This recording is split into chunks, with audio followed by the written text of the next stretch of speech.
ऐसा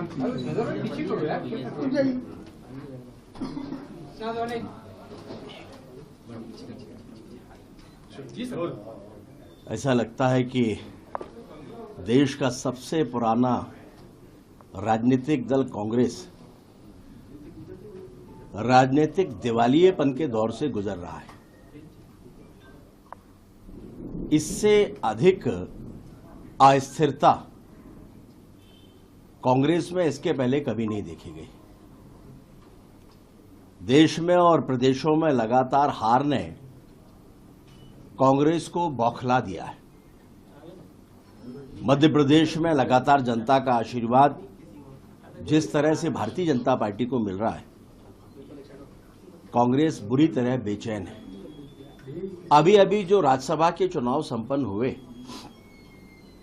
कांग्रेस की अपनी खुद की नाकामियों के कारण जिस तरह से उन्हें उसमें हार का सामना करना पड़ा, उसके बाद तो कांग्रेस हताशा और निराशा के उस दौर में पहुंच गई है जहां देश और प्रदेश के हितों के अलावा वो सारे विषयों पर गलत प्रचार करने को तैयार बैठी है।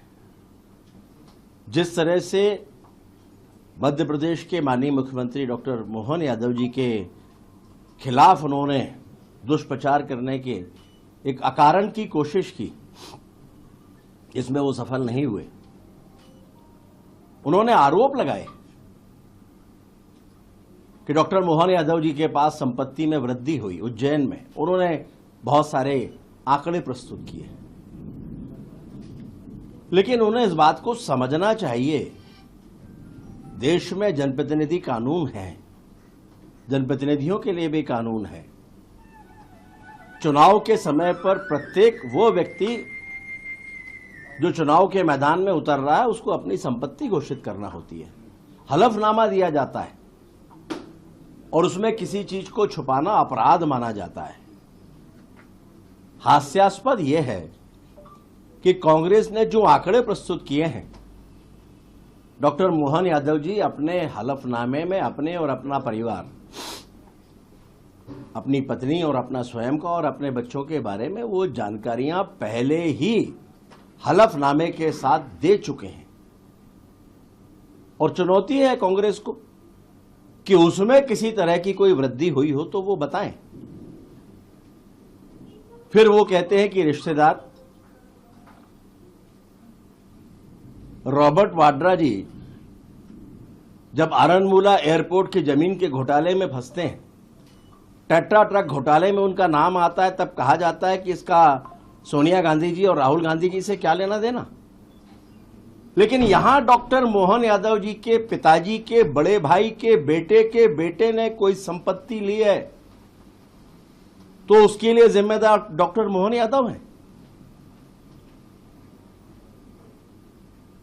और अगर आप उसको भी, उस रिश्तेदारी को भी रिश्तेदारी मानते हैं, तो यह बताइए कि सरकार की क्या भूमिका है।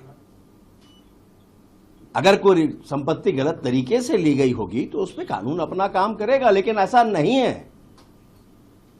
और उसको मध्य प्रदेश के मुख्यमंत्री के साथ जोड़ना यह बिल्कुल भ्रामक और मानसिक दिवालियापन है।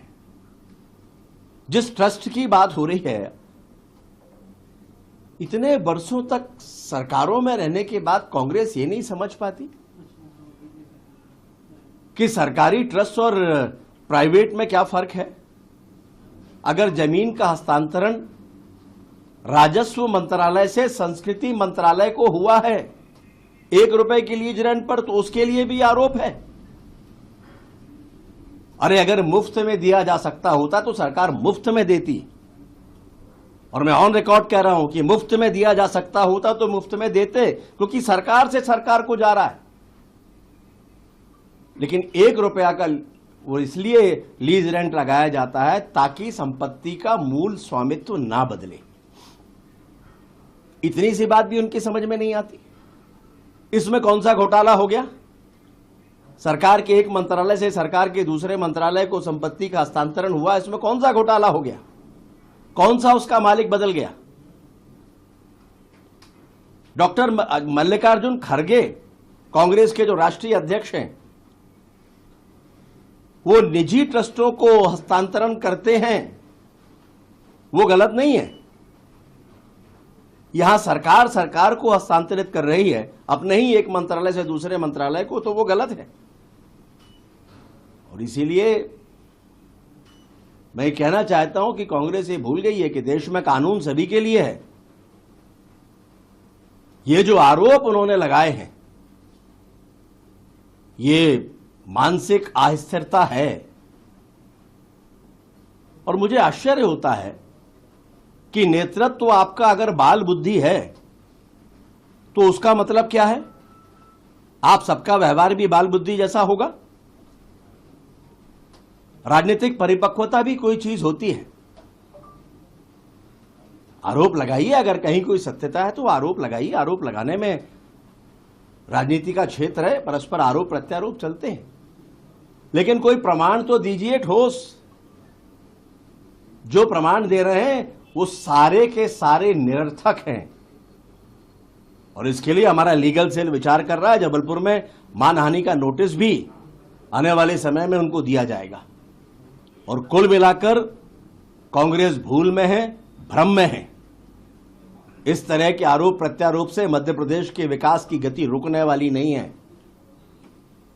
डॉक्टर मोहन यादव जी के नेतृत्व में पूरी भारतीय जनता पार्टी एकजुट है।